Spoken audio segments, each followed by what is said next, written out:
Olá, meus queridos amigos e meus irmãos do canal Retorno da Glória. Paz e também graça a todos vocês da parte do nosso Senhor e do nosso Salvador Jesus Cristo. E também que a doce e suave presença do Espírito Santo, o nosso Consolador, esteja constantemente em seus corações. Amém?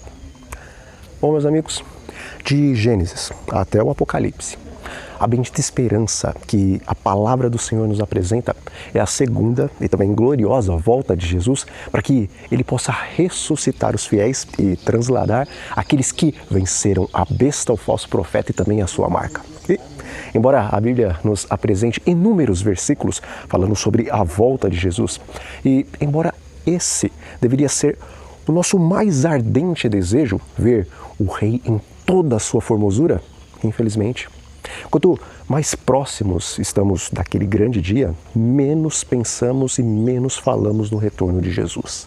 Mas hoje eu quero meditar um pouco com vocês na promessa que se encontra lá no livro de Apocalipse, no capítulo 1, versículo 7, que diz assim: Eis que vem com as nuvens e todo o olho verá, até quantos o traspassaram, e todas as tribos da terra se lamentarão sobre ele, certamente. Amém. Instantes depois de Jesus ascender aos céus, lá do Monte das Oliveiras, enquanto os discípulos ali ainda olhavam para cima e viam aquela nuvem de anjos encobrir o Salvador, diz o desejado de todas as nações que 2 anjos se deteram ainda por um pouco de tempo aqui na terra antes de se unirem àquela grande comitiva de santos anjos que acompanhariam Jesus até a cidade santa. E lá em Atos dos Apóstolos, no capítulo 1, versículo 11, a palavra de Deus ela relata que esses 2 anjos disseram aos discípulos para que não olhassem com desânimo para cima, porque esse mesmo Jesus, que havia subido ao céu diante dos olhos deles, voltaria da mesma forma. Bom, assim como Jesus subiu ao céu em forma humana e acompanhado por uma comitiva de anjos, da mesma maneira, ele voltará a esta terra em forma humana e acompanhado com uma comitiva de anjos. Contudo, em Mateus, no capítulo 25, versículo 31, e também em Mateus 16, versículo 27, Jesus descreve algumas diferenças entre o momento em que os discípulos o viram subir e o momento em que todos os habitantes da Terra o verão retornando a este planeta, porque nesses 2 capítulos ou versículos é descrito que dessa vez, embora na forma humana, ele também virá na sua forma divina, pois estará cercado com toda a sua glória, e mais do que isso, ele acrescenta que não apenas estará cercado com a sua própria glória, mas também estará cercado com a glória do seu Pai.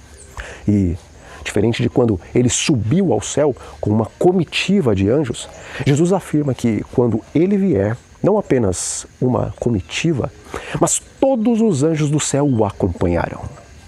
Amigos, diferente de quando ele subiu ao céu, que cerca de 500 dos seus discípulos testemunharam o evento, conforme está registrado lá em 1 Coríntios, no capítulo 15, versículo 6. Quando Jesus voltar a essa terra com poder e grande glória, todos aqueles que estiverem vivos naquele momento o verão. E aqueles que o transpassaram também ressuscitarão para presenciarem essa cena. Bom, nós acreditamos que vivemos na última geração. Nós acreditamos que veremos Jesus vindo em majestade. Mas a pergunta que devemos fazer para nós mesmos é a mesma que se encontra lá em Apocalipse, no capítulo 6, versículo 17. Porque chegou o grande dia da ira deles. E quem é que pode subsistir? Veja, logo no próximo capítulo, no capítulo 7, o profeta João vê quem são aqueles que poderão subsistir ao grande dia da ira de Deus e do Cordeiro. E ele declara que estes serão o grupo denominado de 144 mil selados do Senhor. E ao descrever as características dos 144 mil, lá no capítulo 14 do Apocalipse, João disse que esses são aqueles que não se macularam com mulheres, ou seja, não se contaminaram com nenhum tipo de doutrina ou costume das igrejas que compõem Babilônia, mas se mantiveram virgens doutrinariamente e espiritualmente. Ali, também é dito que esses são aqueles que não apenas seguirão o Cordeiro aonde quer que ele vá por toda a eternidade, como registra o Espírito de Profecia, mas antes disso, eles seguirão aqui nesta terra o Cordeiro para onde quer que ele vá. E aqui nessa terra, o único caminho pelo qual o Cordeiro foi era o caminho da extrema e perfeita obediência aos mandamentos do seu Pai. Meus irmãos, o Espírito de Profecia diz que nossas literaturas, principalmente o livro O Grande Conflito, deveriam ser espalhadas pelo mundo, semelhante às folhas que caem das árvores no período do outono. E, cerca de uma década atrás, um grande projeto de distribuição de literaturas foi então iniciado com o livro A Grande Esperança, o qual era um pequeno resumo de alguns dos capítulos do livro O Grande Conflito. E daquela época para cá, de forma impressa e também em literaturas em forma de e-books digitais, muitos livros contendo toda ou uma parte das 3 mensagens angelicais foram entregues tanto no Brasil como em muitas partes do mundo. Mas estamos diante de uma distribuição colossal e nunca antes vista do livro O Grande Conflito. E quase 1 bilhão de exemplares serão distribuídos em vários lugares. E enquanto muitos, mesmo entre aqueles que estão distribuindo o livro, não param para pensar na solenidade do momento em que nós estamos vivendo, pelo fato desses irmãos estarem ainda muito deslumbrados com as coisas do mundo.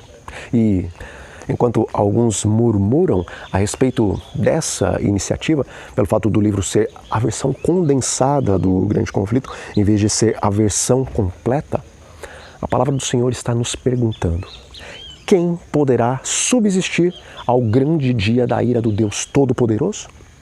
Queridos, se queremos ser comprados dentre todos os seres humanos para sermos as primícias de Deus e também do Cordeiro, então precisamos ser Enoques nessa terra. Precisamos verdadeiramente andar com Deus.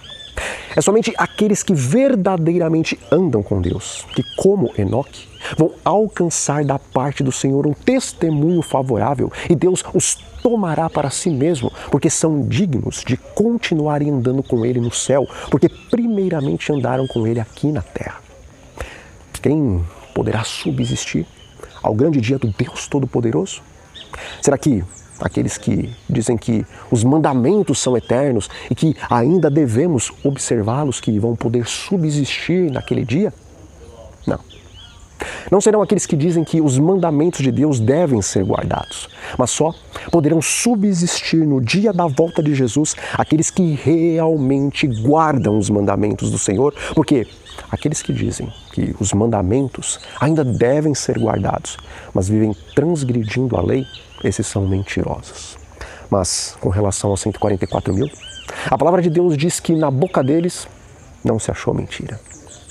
Amigos, o grande dia da volta de Jesus está próximo.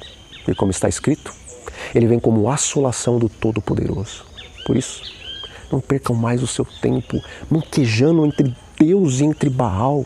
E não percam mais o seu tempo acreditando que vocês estão defendendo a verdade presente, quando na verdade ainda não estão manifestando o caráter de amor de Cristo e, por conta disso, acabam sendo até mais culpados do que os liberais da igreja.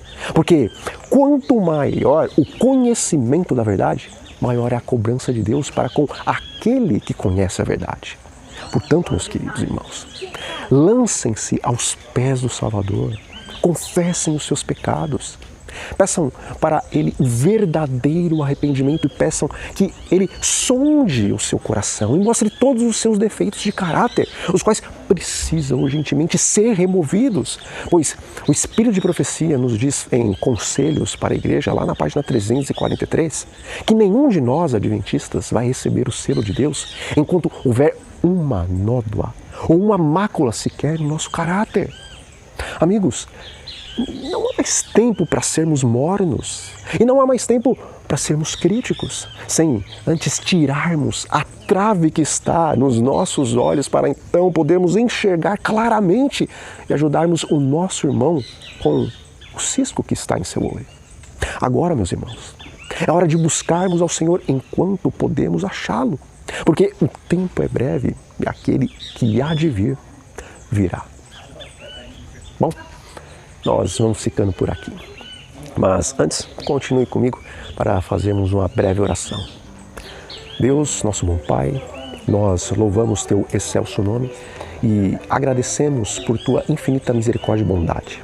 Senhor, breve o Teu Filho amado voltará, mas infelizmente a maioria de nós não estamos preparados para aquele grande dia.